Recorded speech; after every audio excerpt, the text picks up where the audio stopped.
요즘 한 주가 멀다 하고 중국 내 인터넷 기업들에 대한 규제 소식이 들립니다. 중국 IT 업계의 간판이라 할 수 있는 알리바바 마윈 회장에 대해서 반독점법 위반 혐의로 우리 돈 3조 원대 과징금을 물린 데 이어서 며칠 전엔 중국 금융당국이 대표적인 13개 IT 기업들 이 대표들을 불러서 금융업에 진출하더라도 선을 넘지는 말라 이렇게 경고했다는 소식도 전해지고 있습니다. 그동안 중국 정부는 중국의 산업 구조에 혁신을 불러일으키고 있는 이 빅테크 기업들을 육성하기 위해서 크게 간섭하지 않고 일종의 밀월 관계를 유지해 왔습니다. 2025년쯤엔 중국이 전 세계 빅데이터의 3분의 1을 차지할 것이라는 전망도 그래서 나왔습니다. 그랬던 중국 정부가 이 빅테크 기업들에 갑자기 규제를 들이대는 이유는 두 가지라는 해석입니다. 중국 정부는 알지 못하는 중국 전체 국민들의 소비 성향 등 세세한 이 경제 데이터를 어느 순간 IT 기업들이 가지게 됐고, 이를 이용해서 중국 금융산업의 근간까지 이 민간 기업들이 흔들 수 있는 힘을 갖게 됐으니 이쯤에서 중국 정부가 틀어주기로 결심했다는 이 분석이 한 가지 있고요. 또 다른 해석은 미중 이 패권 분쟁에서 보듯 결국 금융시장을 개방할 수밖에 없는 날이 올 텐데 그때를 대비한 사전 대비 작업이라는 겁니다. 중국에 진출해 있거나 진출 예정인 우리 기업들도 이 같은 변화의 흐름을 파악해서 불이익이 없도록 대비해야겠습니다. 안녕하십니까. 경제와 정의를 다잡는 홍반장, 저는 KBS 기자 홍사원입니다. 홍사원의 경제쇼 출발하겠습니다. 오늘도 유튜브 함께 갑시다.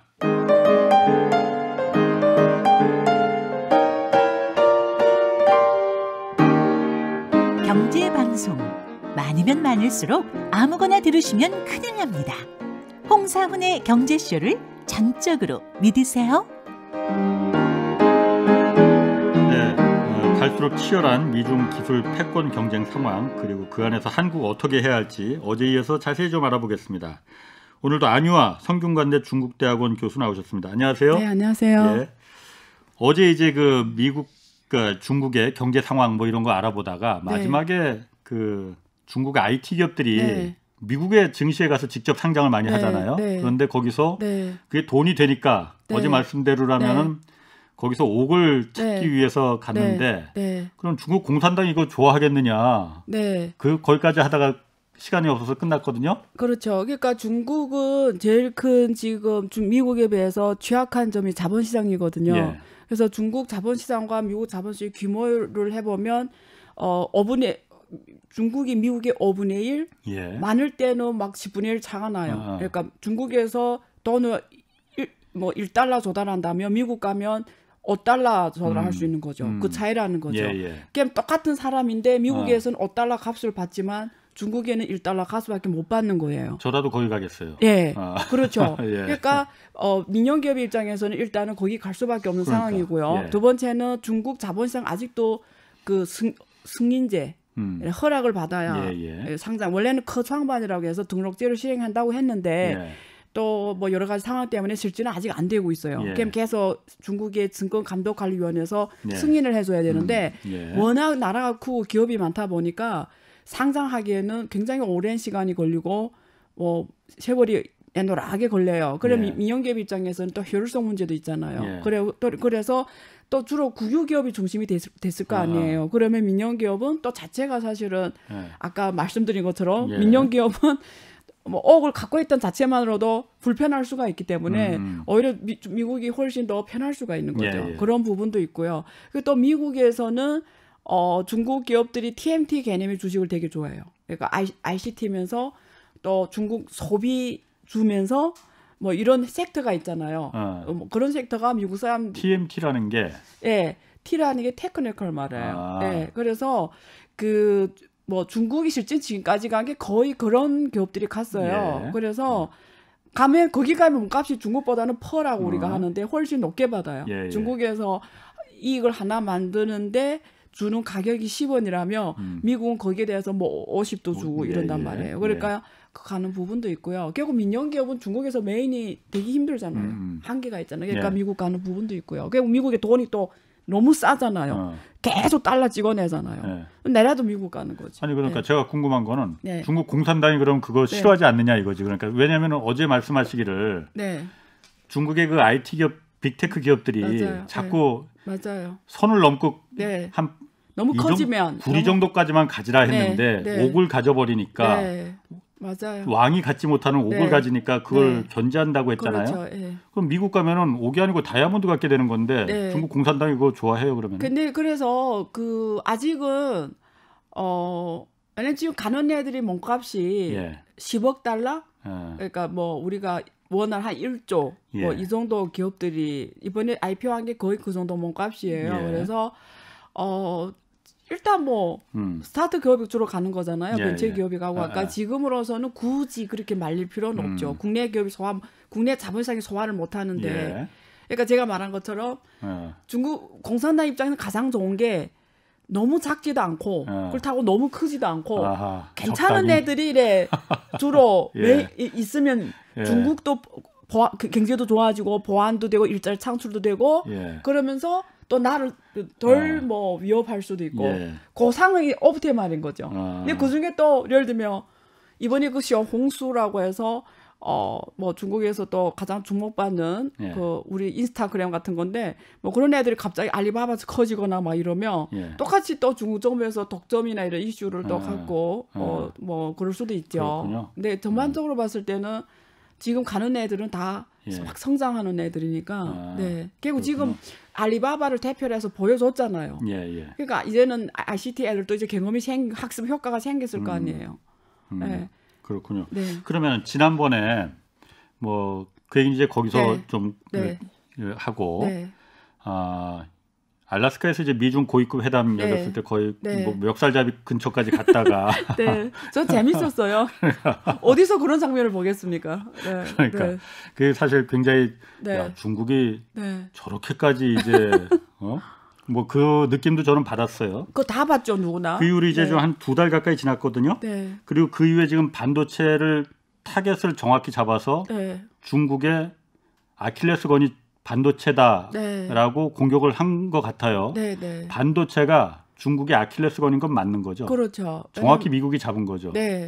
그 반도체는 우리가 그 설비와 장비, 설계, 그다음에 장비가 있어야 되고 그리고 파운드리 생산해야 되고 그리고 테스트 후공정이 있어요. 그래서 이게 반도체는 전 세계에서 글로벌 밸류체인이 가장 잘된 산업이란 말이에요. 그렇죠. 어느 나라도 다 하는 게 아니고 각 나라별로 잘하는 게 있어서 지금까지 세계화 속에서 서로 잘 벌면서 잘 살아왔단 말이에요. 근데 미국하고 중국이 싸우면서 이제는 이게 미국이 중국을 빼고 밸류체인을 따로 갖고 가겠다는 거잖아요. 그리고 기술 같은 경우에는 중국을 주면 안 된다라는 게 있단 말이에요. 이게 중국이 지금 제일 필요한 게 미래 4차 산업일 갈수록 반도체가 더 중요해지는 거잖아요. 그렇죠. 모든 것에 반도체 안 들어가는 게 없잖아요. 그래서 반도체가 중국이 미래 산업으로 간 데서 가장 핵심 산업 중에 하나인데 지금 그걸 또 반도체는 다른 산업하고 달리 이게 뭐 돈을 막 때려 부숴도 되는 게 아니에요. 이거는 시간이 필요하고 제일 중요한 건 반도체는 인재가 많이 필요해요. 근데 중국은 지금 반도체 인재가 3만 명밖에 없어요. 근데 지금 중국의 반도체 수요료는 한 30만 명이 있어야 돼요. 인재가. 근데 지금 3만 명이니까 얼마나 이게 지금 부족합니까? 그래서 그동안은 뭐 해외 대만에서도 많이 왔어요. 그 TSMC 인재들도 그렇죠. 많이 왔고 한국도 사실 많이 갔어요. 삼성에서. 그리고 뭐 이렇게 글로벌 인재들이 오고 이래 좀 필요한 인재는 그렇게 그래도 보완을 했는데 지금 미국이 저렇게 나서면 못 하는 거잖아요. 그래서 지금 이번에 칭화대학에서 반도체 학원을 만들었어요. 인재를 대대적으로 키우려고. 그래서 중국이 지금 반도체에서 없는 게 뭐냐면 장비예요. 장비하고 설계. 근데 설계도 이제 시장 점유율이 뭐 거의 9%까지 왔는데 그 파운드리는 특히 메모리는 한국이 절대적으로 잘하는 거고 그다음에 파운드리도 뭐 SMS나 이런 애들이 좀 지금 SMIC. 14나노미까지 왔거든요. 뭐 그래도 그걸 뭐 헛소리라 치고 28나노미는 확실히 한단 말이에요. 그러니까 파운드리는 그나마 뭐 그다음에 후공정 이쪽은 세계에서 제일 잘해요. 중국이 제일 단가가 싸게 해요. 그러니까 그건 어선 됐고 세계 수준에 왔고 지금 파운드리 쪽에서는 한 14에서 28나노미 사이로 왔고 그러면 주로 설계와 장비인데 장비는 그걸 말해요. 그 우리가 EUV라고 해가지고 그 아스멜에서 하는 그 노광, 네, 자외선 노광 기계를 말하거든요. 그건 전 세계 아스멜밖에 없고 네덜란드 기업. 네, 네덜란드 기업. 그다음에 전 세계 지금 50세대밖에 없어요. 근데 그 50세대를 주로 대만의 TSMC하고 삼성이 써요. 그러니까 그걸 쓸 줄 아는 그거 쓸 줄 아는 기업도 삼성하고 TSMC가 주로 쓸 줄 알아요. 그걸 기계 이때서 쓸 줄 아는 건 또 아니에요. 그 다 인재인 거예요, 결국. 그러니까 그게 지금 없고. 근데 지금 미국이 아스멜 막 압력을 써서 못하게 하는 거잖아요. 중국에 팔지 못하게. 네, 이게 지금 팔고 싶어도 못 파는 거 있는데 그게 없으면 안 되는 거잖아요. 그리고 그 EDA라고 해가지고 그 설계하는 거, 설계를 해야 되잖아요. 사전에 그려야 되는 거예요. 그게 설계 소프트웨어가 있어요.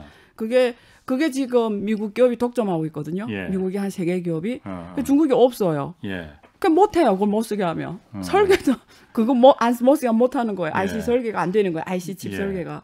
그러니까 지금 중국에서 미국이 이렇게 딱 막아놓으면 중국 반도체 가지고 할 수 있는 게 없는 거예요. 예를 들면 여기서. 그럼 어떻게 해야지? 딱 한 개 변수가 있는데 대만이 어떻게 나오냐에 따라 답이 달라지는 거예요. 대만을 우리 거로 만들면 이게 다 해결이 돼요.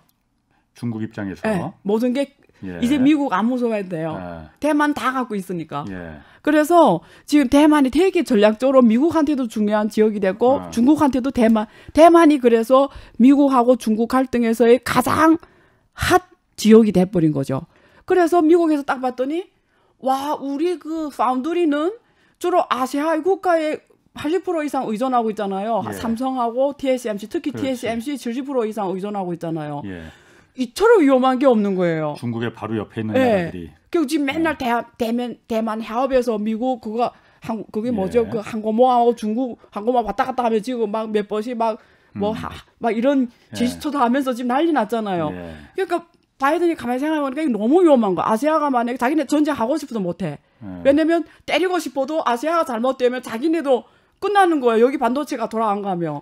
그러니까, 전쟁까지는 너무 나가셨고. 그러니까 예를 들면 극단적으로 생각했을 때 그 정도로 생각해보니까 파운드리가 너무 아시아에 진영되어 있다는 게 위험하니까 이제 파운드리가 우리 오라 해가지고 지금 삼성이나 TSMC나 거기다 지금 뭐 미국 내로 들어와라. 네, 7나노미고 뭐 하고 있고 지금 요구하는 거예요. 그래서 무슨 말이냐면 반도체의 이 밸류 체인을 이렇게 과거에는 완전히 세계적으로 다 나눠서 했는데 이제는 미국이 자국 중심으로서 적어도 자국 수요는 돌아갈 수 있었도록의 반도체 밸류 체인을 자국 내다 만들겠다라는 거예요. 이제 그 쭉 이거. 그래서 지금 그리고 두 번째는 중국에다가 절대 내내 기술 주면 안 된다라는 거잖아요. 그러니까 중국이 이제 독자적으로 반도체를 해야 되고 아니면 대만을 설득하든지 아니면 한국을 설득하든지 뭐 이렇게 미국 영향을 받지 말라.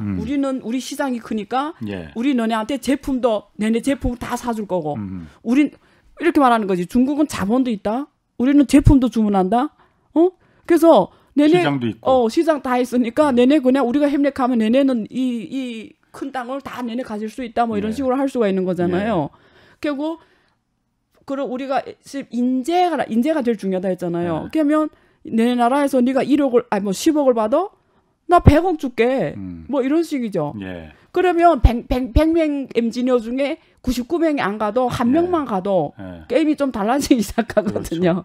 아니 그래서 그 사실 미국이 중국에다가 대만이나 타이완이나 한국한테 그 업체들한테 중국의 반도체 고급 반도체 주지 마라. 미국이 다 사줄 테니. 미국 사줄 수는 없죠. 그러니까 그 얘기를 하려고 하는 거예요. 시장은 중국이 그렇죠. 대부분 차지하고 있는데 미국이 시장이 돼봤자 얼마나 되겠습니까? 그렇죠. 기술은 미국이 갖고 있을지라도 기술이 시장을 이길 수는 없는 거거든요. 그러다 보니까 참 이게 한국이나 타이완 업체 같은 경우에 지금 이게 난처한 상황이다 그런 생각이 들 것 같아요. 그런데 이번에는 예전에 우리가 그 사드 사태 때는 미국과 중국의 이 전장이 고래 싸움에 새우등 터진 게 한국이었잖아요. 그렇죠. 근데 이번에는 그 새우등이 대만이 될 가능성이 크다. 한국 대신라고 하는 얘기들이 있거든요. 그거 왜 그렇게? 이제 말씀드린 그거라니까요. 그러니까 타이완한테 대만이 다 갖고 있는 거죠. 그래서 중국 헌법에는 대만이 중국 거잖아요. 예. 그리고 미국이 인정했고 예. 항상 그래서 수교를 한 거잖아요. 그걸 예. 인정하고 예. 한국도 대만 중국 거라고 인정해서 다 수교한 거잖아요. 예. 그러니까 지금은 글로벌로 봤을 때 대만 당연히 중국 거니까 지금 명의로는 할 수 있는 게 별로 없어요. 왜냐면 자기네 그거 다 인정한 거잖아요. 미국도 그렇고 민주주의 국가들이 대만 다 중국 거라고. 그래서 다 수교했던 거 다 빼버리고 이런 거잖아요. 예. 근데 지금 중국이 뭐 대만에 뭐라도 할 수 있는 국제적 근거가 뭐냐 이거지. 그러면은 네. 한국은 네. 이번에는 사드 때처럼 네. 직접적으로 우리가 직격탄을 맞는 게 아니고 좀 한 발 빠져 있는 어디 그래서 한국이 중요한 게 뭐냐면 앞으로는 있잖아요. 예. 한국이 지금 문제가 뭐냐면 반도체 생태계에서 한국은 딱 하나만 갖고 있어요. 그 메모리만 갖고 있어요. 예. 결국 OLED라고 하잖아요. 예. 그게 삼성이 전 세계 90% 이상 시장하거든요. 예. 우리가 이런 데 뭐 이런 발광하는 예. 이런 아, 디스플레이. OLED? 예, OLED. 그리고 이제 그 반도체에서도 메모리를 주로 하고 있고요. 예. 메모리는 전 세계 70%를 한국이 하고 있잖아요. 있죠. SK하이닉스하고 예, 삼성이 예. 하고 있잖아요. 그 파운드리 일부분 하고 있고. 예. 근데 미국 TSMC에서는 실력이 좀 떨어지고요. 네. 이 상황이란 말이에요. 예. 근데 이게 이러면 안 되는 거예요. 한국은 그래서 좋은 게 있어요. 봐봐요. 중국이 지금 원래는 만약에 미국 안 싸웠으면 중국이 전 세계에 나가서 반도체의 핵심 기업들을 저 다 자본 투자를 했을 거예요. 예. 사오든지 안 사오게 하면 거기 사람을 빼오든지 했단 말이에요. 예. 그러면 한국은 어차피 중국에 떨어지게 돼 있어요. 중국이 확 치고 갈 수도 있었어요. 예. 그래서 미국 못 가게 하잖아요. 예. 그러니까 한국은 너무 감사한 거예요. 왜냐면 한국은 지금 한국 성장의 절반을 반도체가 하는 거잖아요. 예.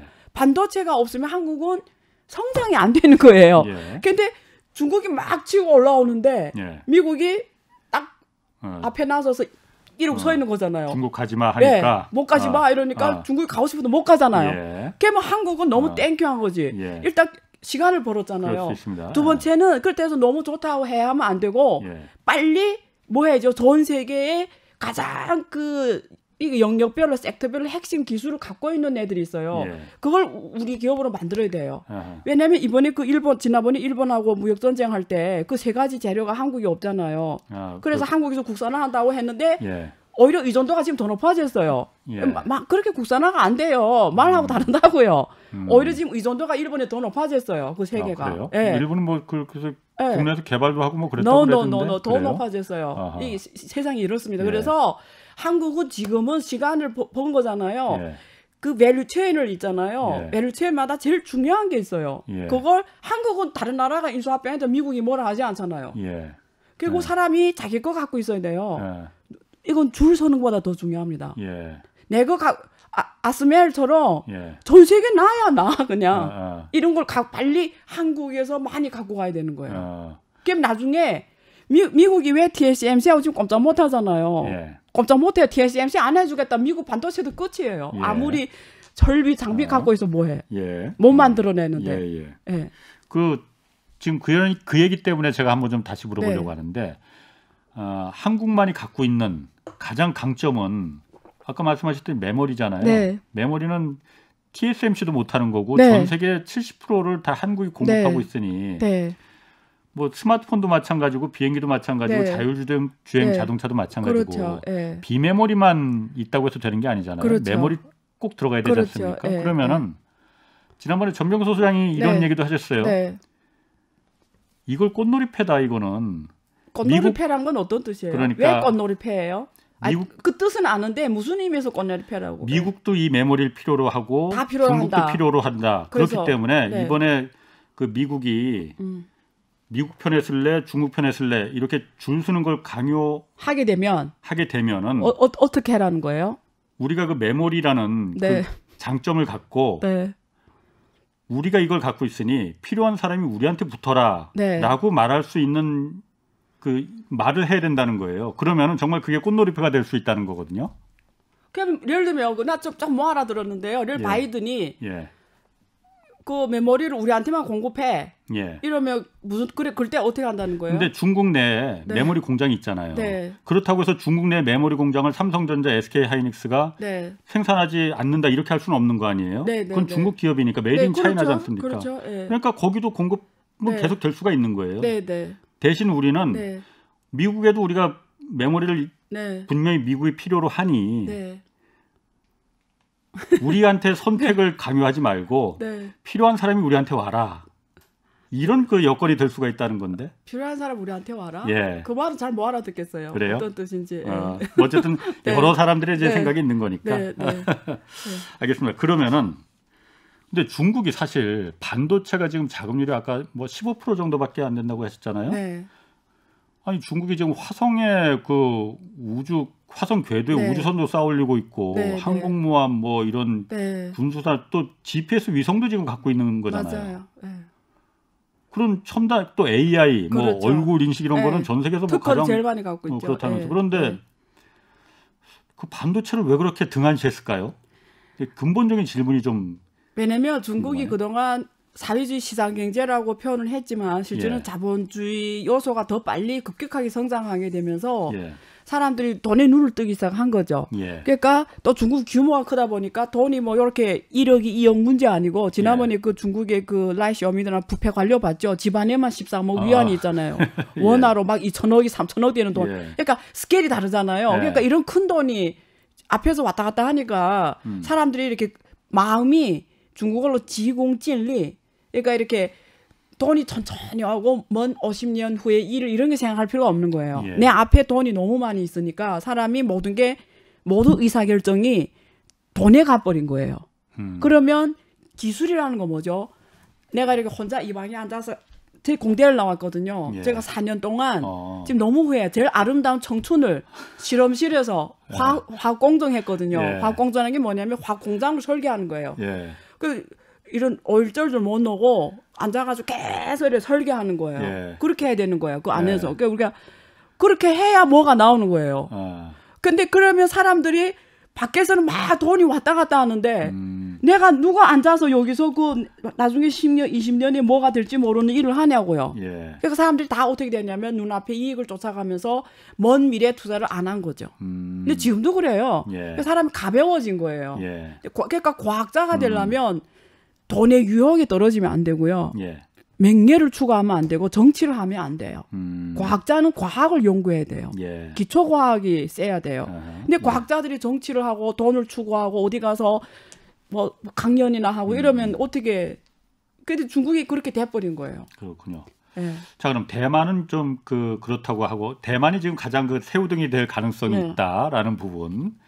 지난번에는 한국이었는데 대만은 그렇다고 하고 일본은 지금 완전히 미국에 섰죠? 대놓고 붙었죠. 일본은 그러니까. 지난번에 그 미일 정상회담 네. 있었을 때 뭐 네. 거기 뭐 5G하고 네. AI 인공지능 그리고 네. 뭐 그 양자 컴퓨팅 네. 그리고 반도체 공급 막 네. 이런 분야도 같이 미국하고 일본하고 맞아요. 같이 네. 이제 협력하자. 네. 이거는 다분히 중국을 겨냥한 네. 입장이겠죠?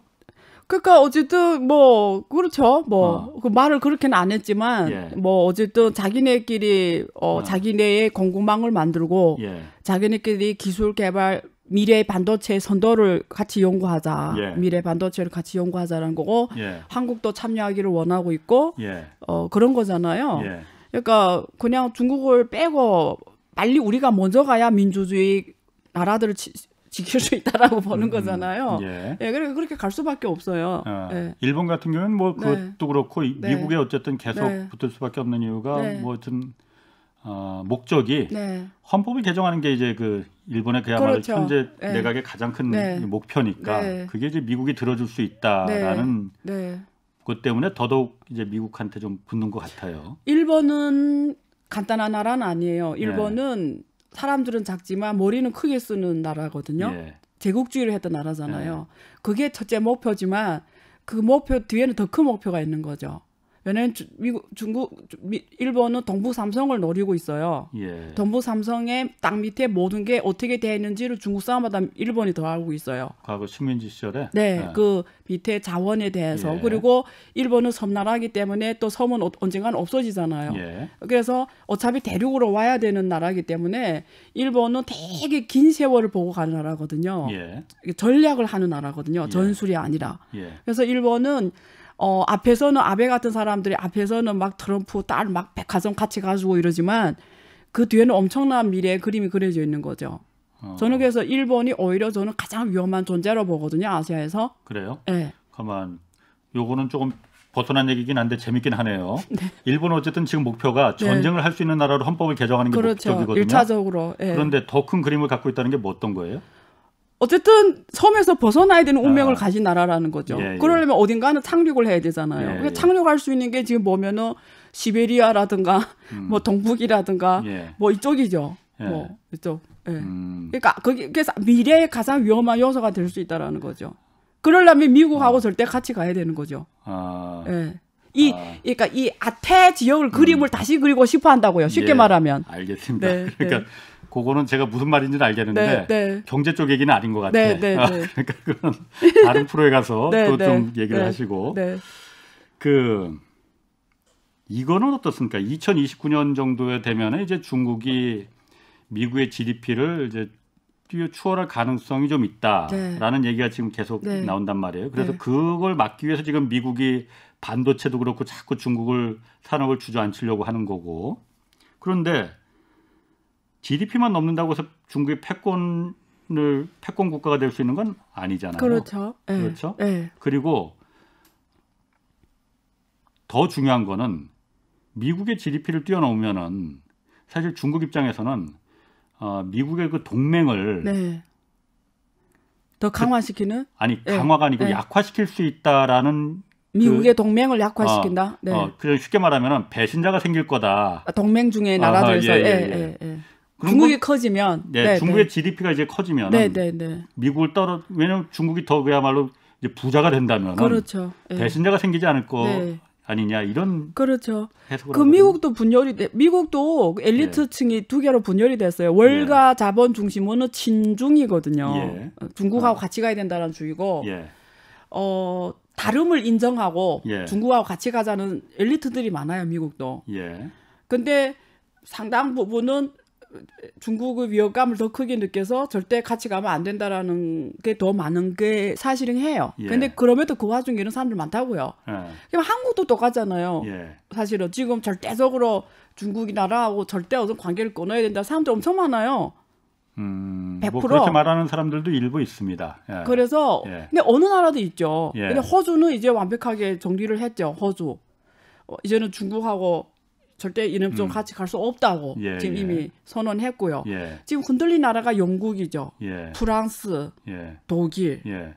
왜냐하면 이런 나라들은 옛날에 제국주의 했던 나라들이니까 미국한테 끌려가는 걸 원하지는 않아요. 그래서 미국하고 중국이 싸울 때 자기네 좀 공간을 더 크게 갖고 가려고 하는 거죠. 그러니까 이럴 때 중국은 기회가 있다고 보는 거죠. 이 유동이. 그러면은 그 GDP가 그러면 커지면은 그만큼 중국 경제가 커지면은 중국에서 먹을 게 많아지면은 그런 아까 말씀하신 독일이 그렇죠. 독일. 그래서 같이 가려고 하는 거잖아요. 독일이 뭐 스마트 있죠. 스마트 공장을 다 중국에다 만들고 있어요. 아, 그래요? 왜냐면 그 스마트 공장이라는 게 단기에 투자 회수가 안 되거든요. 그러면 시장에 받쳐줘야 되거든요. 그래서 중국 시장이 가장 큰 장점이 신속한 상용화가 가능하니까 중국에서 가장 빨리 하겠다라는 거예요. 그 테슬라도 왜 중국 갔겠어요? 그러니까요. 중국의 1년에 자동차 지금 새로 생산한 새로 사는 2천만 대예요. 연 2천만 대 팔래요. 그럼 그게 다 전기 자동차로 바뀐다고 생각하면 시장이 2천만 대인 거예요. 그런 나라 어디 있냐고. 그러니까 트럼프가 하도 그렇게 막 중국과 무역 분쟁을 하는데도 결국은 갔잖아요. 같은 이제 페이팔도 갔잖아요. 페이팔도. 그러니까 이게 피는 물보다 진하고 자본은 피보다 진한 게 돈이다라는 얘기가 맞는 것 같아요. 자본은 형제도 인정 안 하잖아요. 자본이 속성이란 거는 자본이 속성이래. 막스가 말한 것처럼 자본이라는 거는 그냥 돈만 있으면 가는 거예요.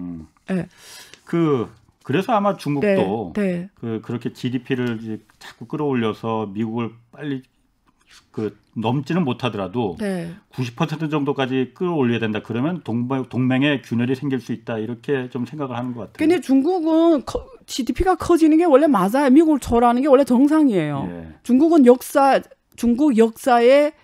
70% 이상의 역사를 세계 패권으로 왔던 나라예요. 미국은 지금 200몇 년밖에 되지 않았고요. 지금 이제 한 100년을 패권으로 살고 있어요. 근데 중국은 몇 천 년을 패권으로 살던 나라예요. 원래 둘이 게임이 안 돼요. 같은 급이 아니라고요. 그러니까 중국은 나름대로 이렇게 그걸 중국어로 전지다, 그러니까 누적된 잠재된 문화의 강한 힘이 있어요. 그러니까 그 자리로 오랫동안 있었던, 그러니까 우리 뭐라면 태어날 때부터 재벌인 나라라는 거죠. 그런 뜻인데 좀 정확하게 전달이 되는지는 모르겠는데, 근데 지금 청나라부터 지금까지 이렇게 옥망으로 온 거잖아요. 중국이라는 나라가 이렇게 역사적으로 제일 바닥에 떨어져 있는데 공산당이 집권하고 다시 뒤틀어 왔고 지화들, 그건 너무나 당연한 거예요. 왜냐면 14억 인구잖아요. 미국은 3억 3천만 명 인구잖아요. 게임이 다르잖아요. 그러니까 누가 봐도 규모적으로는 저럴 수밖에 없어요. 근데 그거는 중요하지가 않다라는 거죠. 한 나라가 패권 국가가 되려면 GDP 규모가 커서 되려면 누구나 다 하죠. 그렇죠. 네. 근데 그게 아니고 중국이 진짜 세계 패권 국가 되려면 중국인, 중국 문화, 중국의 위안화, 중국의 가치관, 중국의 모든 것들이 세계 사람들이 좋아해줘야 패권 국가가 되는 거죠.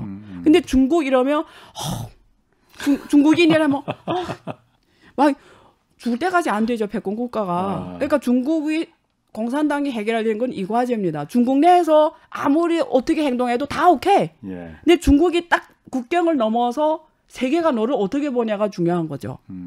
이거는 중국말로 하면 세계 나가면 다 거절하게 돼 있다는 거죠. 그러면 세계 사람들이 받아들일 수 있는 어떤 이미지를 만들어야 되는데 미국이 그걸 가장 잘해왔다는 거죠. 그렇죠. 근데 거기에 대해서는 중국이 지금까지 별로 연습하지도 않았고 지금 먹고 사는 데만 정신없게 했지. 그걸 왜 소프트 파워라거든요. 그거는 갈 길이 멀었죠. 그래서 저는 사실 등소평이 말이 맞다고 봐요. 등소평이 7, 8년 계획 개방할 때 앞으로 100년 동안은 내가 죽었어 하고 생산력 발전에만 매진해라 했거든요. 그 말은 앞으로 100년 동안 경제에만 매진해라 이건데 그럼 2078년이잖아요. 저는 그 사람이 왜 100년이라 했을까? 너무 재밌지 않아요? 저는 그래서 2078년 저는 없겠네요. 어쨌든. 네. 그 당장 오는 21일 날 이제 한미 정상회담이 열린단 말이에요.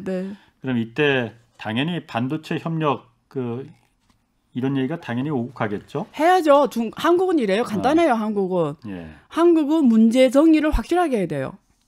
문제 정리를 확실하게 어떻게 확실하게 하는 게 좋습니까? 그러니까 중국하고 미국과 이런 갈등이 지금 뭐 여기서 지금 문제 정리가 뭐 우리가 뭐 전문가들도 많이 만나 언론도 하고 뭐 뉴스인데 문제 정리가 잘못되어 있는 거예요. 문제 정리를 어떻게 하고는 줄 서는 걸로 문제 정리해 버린 거예요. 그거는 잘못된 거예요. 지금 한국의 문제 정리는 그렇게 되면 안 되고요. 한국이란 나라가 도대체 뭘 하고자 하는 나라야? 한국은 50년 후에 한국이 어떤 나라가 됐으면 좋겠어요? 100년 후에, 저는 한국에 와서 제일 놀란 게 뭔지 알아요? 아무도 50년 후에 아무도 100년 후에 한국을 말한 사람 없어요. 혹시 누가 50년 후에, 100년 후에 얘기한 사람 한 명이라도 있었어요? 여기 자리에 와서? 아니, 이 자리에서 뭐 그럴 얘기를 할 만한 기회는 없었지만. 이게 뭐 어느 자료라든가 어느 회의에 가서거나 어느 책이라든가 50년, 100년 후에 한국을 말하는 걸 봤어요? 저는 하나도 못 봤어요. 있으면 소개해달라고요. 혹시라도. 없었어. 그러면 그러니까 무슨 말이냐면 우리가 문제 정리를 어떻게 해야 되냐면 한국은 도대체 무슨 나라가 되고자 하는 거냐. 이건 되게 원칙적인 얘기인데 아니라는 거예요. 그게 더 중요하다라는 거예요. 그러면 그게 있어야 내가 지금 행동을 어떻게 할지가 되는 거죠. 내가 예를 들면 내가 지금 초등학생이에요. 나는 19살 때 서울대 가겠어. 이러면 지금부터 공부가 달라지는 거 아니에요. 그런 뜻인 거죠. 그러면 저는 제가 봤을 때는 한국이라는 나라는 제일 급한 게 기술 강국이에요. 기술 강국. 왜냐면 사람이라는 게 외교라는 거 있잖아요. 외교라는 건 내가 가진 게 없으면 외교라는 게 존재할 수가 없습니다. 그러면 한국이 너무 땡큐하잖아요. 아무도 한국을 다 좋아해. K-팝 때문에 전 세계가 다 좋아해 한국을. 거절하는 나라가 없어. 한국의 힘이 이거예요. 그러면 결국 또 미국이 알아서 막 우리 경쟁자를 막아주고 있어. 그러면 그냥 글로벌 나가서 마음대로 노는 거죠. 미국이 같이 하자면 하고 뭐 중국이 하자면 하고 우리는 뭐죠? 내가 하고 싶은 거 하면 되는 거예요. 왜? 눈치를 보지 말라 이거지. 눈치를 안 볼 수가 있나요? 왜 보냐고요? 왜 보냐고요? 보면 내가 안전해져요? 절대 노예요. 눈치를 보면 있잖아요. 절대 더 때려요. 아니 나는 이거 확신해요. 제 내 눈치를 보네. 아니 그렇잖아요. 예를 들어 이렇게 말하는데 이 사람 내 눈치를 보면 내가 어떻게 돼요? 아 내가 이렇게 돼도 되겠네. 근데 키는 되게 작은데 이게 뭐 우리가 복싱할 때 키는 되게 작은데 눈부터 힘이 있어. 이러면 얘가 만만치 않네. 조심하게 되잖아요. 예를 들면 그런 식이라는 거죠. 그러니까 나는 누굴 고민하지 말고 내가 도대체 하고자 하는 게 뭔데를 정리해라는 거죠.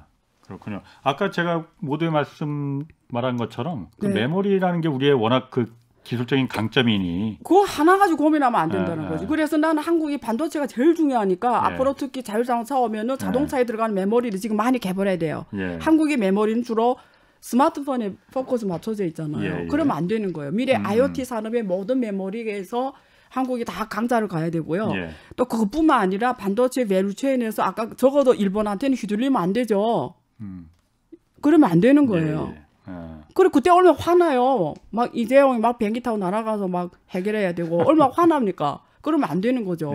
그런 게 더 급하다는 거죠 지금. 이런 걸 앉아서 고민해라는 거죠. 그런 부분을 뭐 일리 있습니다. 저는 그게 정답이 어떤 사람이 이게 원칙적으로 얘기하는데 no 절대 아니에요. 이게 길이에요.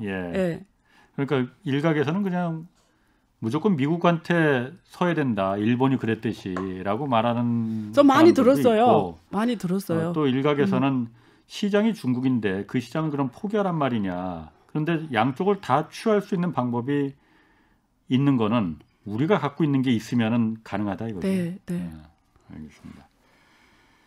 그 지금 미국이 어쨌든 중국을 반도체가 가장 약한 고리니 그걸 타겟으로 해서 중국의 산업을 주저앉힌다는 표현까지는 아니더라도 견제하려고 하는 거는 어쨌든 자꾸 그 중국의 성장을 좀 억지시켜 좀 늦춰보려는 특히 기술에서 그런 부분이잖아요.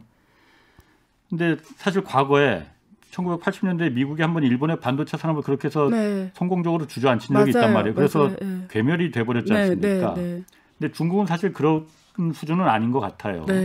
그래서 중국도 지금 뭐라고 하죠? 14차 5개년 계획 중국 양회에서 이거 발표하면서 기술 자립 우리 이제 한다 했잖아요. 이건 어떻게 차근차근 잘 진행되고 있습니까? 그래서 지금 기술 점검부터 하고 있어요. 어떤 게 우리 목을 조리냐. 그 우리 목을 그래서 보고서를 다 만들었어요. 그러니까 앞으로 우리 목을 조리는 게 뭔지부터 정리를 해야 되잖아요. 그렇잖아요. 그건 어쨌든 무조건 우선은 국산화해야 된다라는 거거든요. 그래서 되게 재밌어가지고 제가 이 오피니언 쓴 적이 있는데 중국이 지금 현 단계에서 7개가 중국을 목을 조리니까 미국이 휘둘리는 거예요. 그래서 그 중에 하나가 지금 우리가 그 전해질막 연료전지라는 게 있어요. 이게 수소 연료전지로 쓰이는 거죠. 그래서 이게 중국 같은 경우에는 지금 중국의 연료전지용 전해질막 이쪽이 지금 모듈 부분이 수입에 되게 크게 의존해서 사실 미래 이게 친환경 이쪽으로 되게 지금 사실 혼자서 할 수가 없는 부분이 있어요. 두 번째는 이게 지금 친환경이 이슈잖아요. 그래서 우리가 전기자동차도 하고 있는데 중국에서 지금 자동차 배기가스 정화 표준을 만들었어요. 국유 표준을 하고 얼마를 이제는 못한다. 근데 그걸 하다 보니까 깜짝 놀란 거예요. 와, 우리가 자동차 배기가스 정화 기술이 없네. 그러니까 친환경 하고 싶어도 못하는 이게 완전 수입에 의존하는 거예요. 이게 핵심 소재가 특히 그 촉매제 분해 촉매제 핵심 소재가. 그래서 지금 이쪽 2035년에 지금 극대화하고 그다음부터 떨어뜨려야 되는데 그걸 달성 못하게 되는 거예요. 그래서 배기가스 정화 기술 그리고 지금 탄소 섬유 소재, 에폭시 소재 이쪽 복합재료 쪽이 지금 탄소 섬유 산업이 거의 중국은 완전히 다 세계 의존합니다. 그리고 특히 그 미국에 의존해요. 이게 지금 뭐 다우케미칼이라든가 헥시온이라든가 이런 애들. 그 다음에 폴리이미드 쪽. 폴리아미드. 그래서 이쪽이 지금 사실 앞으로 자동차라든가 궤도, 교통, 항공운전 많이 쓰이는데 여기는 한국이 잘해요 이걸. 그런 하여튼 그 기초가 되는 소재 산업 같은 것 그런 걸 육성을 하고 있다 이거죠. 근데 이게 안 된다는 거죠. 그래서 태양광 볼트, 광섬유 쪽도 미국 유니민이 절대 지배하기 때문에 이것도 중국이 지금 미국에 의존해야 되고. 그 다음에 전고체 배터리 쪽, 이거 한국하고 뭐 일본이 잘하고 있고. 그 다음에 LED 쪽도 예. 삼성이 지금 잘하고 있는데 이쪽도 거의 뭐 의존해야 되고. 그러니까 무슨 말이냐면 이게 의존하기 때문에 중국이 미국하고 극단적으로 가면 안 된다라는 얘기를 드리는 거예요. 이런 기술들이 완전히 해외 의존하기 때문에 예. 중국이 미래로 친환경 산업으로 가고 미래 4차 산업 의존 가려고 하고 뭐 이러려면 이런 것들이 필수 제품인데 예. 지금 대부분 미국 기업들이 다 핵심 기술을 갖고 있고 또 동맹 국가들 한국이라든가 일본이라든가 유럽 얘네들 다 갖고 있거든요. 그러니까 미국하고 완전히 갈라서면 중국은 힘들어지는 거죠. 사실 반도체도 포함해서요. 네. 이 기술 전쟁 미국하고 네. 지금 기술 갖고도 네. 지금 붙었지만은 네. 사실 또 하나 붙은 게 네. 금융.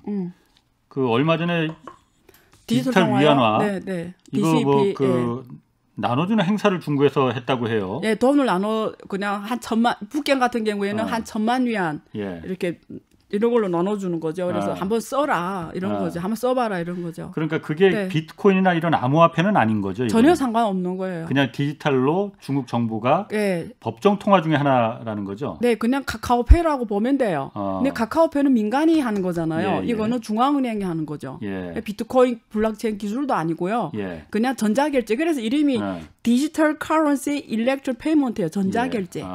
우리가 옛날에 그 컴퓨터 들어가서 게임머니 있잖아요. 예, 그게 다 예. 전자결제잖아요. 예. 그거 똑같은 거예요. 예. 그래서 근데 그 지금 거기 전자지갑을 만들었거든요. 예. DCP의 전자지갑. 근데 그게 은행 계좌 기반으로 지금 써요. 지금 예. 하는 거는. 그러니까 큰 기술이 필요 없어요. 왜냐하면 은행 계좌 기반이 그 중국의 웨이체페이, 예. 알리페이 다 은행 계좌 기반이거든요. 예. 그러면 신용이 있는 사람만 쓰는 거예요. 예. 계좌 없으면 웨이체페이를 못 써요. 예. 알리페이도 못 써. 카카오페이를 우리 기자님도 못 쓰잖아요. 만약에 은행 계좌 없으면. 그렇죠. 그러니까 일단 은행 계좌에 있어야 예. 모든 걸 써요. 예. 그러니까 신용이 된 사람만 쓴다는 거예요. 근데 중국에는 은행 계좌 없는 사람들이 몇억 명이 돼요. 그러면 알리페이, 웨이체페이 쓰고 싶어도 못 써요. 예. 그래서 그런 걸 해결하고자 중국 정부에서 DCP 중에서 지갑으로 만든 게 토큰형으로, 예. 토큰형. 예. 우리가 토큰 뭐 좀 블록체인 개념 예, 쪽인데, 예.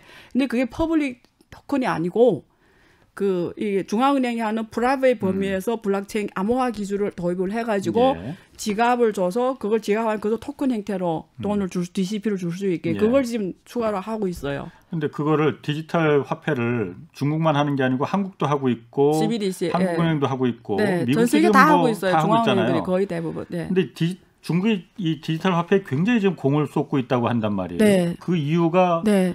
중국이 워낙 달러에 대한 불만이 많으니 네. 그 기축통화 중국이 암만 뭐 해도 달러 패권을 이길 수가 없으니 네. 그걸 깨는 방법으로 이 디지털 화폐를 지금 보급하는 거 아니냐. 그건 아닙니까? 일단 제가 여기서 결론적으로 먼저 네. 확실하게 전달드리겠어요. 사람들이 지금 헷갈리고 있는데 예. 중국이 DCP를 해서 위안화 국제화 되는 건 아니에요. 예. 기술은 기술이에요. 예. 본질을 못 뛰어넘어요. 금융의 본질은 신용이에요. 예. 위안화 국제화가 된다는 거는 중국인들이 세계 신용이 있어야 된다는 거예요. 예. 중국 기업들이 세계 신용이 있어야 돼요. 예. 그래서 중국 정부, 중국 기업이 세계 신용이 있어야 위안화가 국제화가 돼요. 예.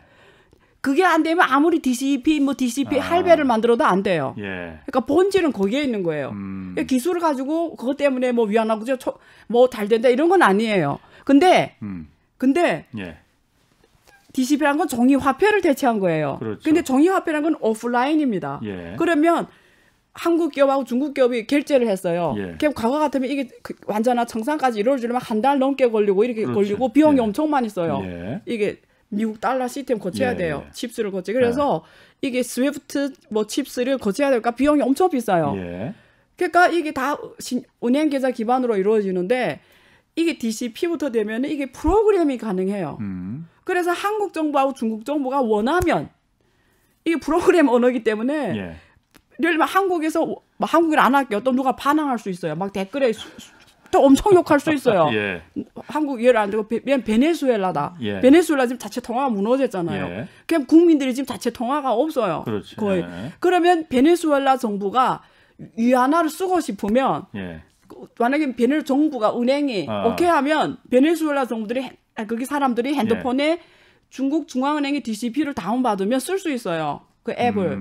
위안화가 마음대로 통화할 수 있게 되는 거예요. 프로그램 언어이기 때문에 그렇게 다 돼요. 국제결제에서도 프로그램 언어이기 때문에 이렇게 한 달, 두 달 뭐 이렇게 안 걸려요. 바로 청산이 될 수 있어요. 그래서 이번에 그 스위프트하고 중국 중앙인민은행이 그 합자회사를 만들었어요. 중국 내부에다가. 만들어가지고 이제 국제결제에서 위안화를 쓸 수 있도록 시스템을 만들고 있어요. 그럼 나중에 미국이 중국을 이렇게 그럴 수도 있잖아요. 미국의 그 달러 결제 시스템이 칩스인데 거기서 중국 공산은행이라든가 중국의 뭐 원애들 못 쓰게 하면 여기서 이미 만들어놨기 때문에 이 시스템 통해서 국제 결제를 할 수가 있어요. 그러니까 달러 시스템 통하지 않고 디지털 위안화 시스템을 통해서 국제 결제 시스템 지금 스위프트하고 만들어 놓고 있어요. 그럴까봐 미국이 우려하는 거 아니에요? 근데 스위프트가 지금 자기네 중국하고 적극적으로 하고 있잖아요. 유럽이 거잖아요, 스위프트는. 이사회가 유럽이 제일 많이 갖고 있어요. 미국 2개밖에 없고. 11개가 유럽이거든요. 근데 걔네 중국하고 같이 지금 합작기관을 만들었다고요. 그거 하겠다고. 위안화 국제결제 하겠다고. 근데 뭐 미국이 뭐라 어떻게 해요? 그러니까 무슨 말이냐면 뭐 늘 말하는 거지만 중국하고 미국과의 문제를 너무 절대적으로 볼 필요 없다니까요. 왜냐면 세계가 그렇게 간단하게 돌아간 거예요.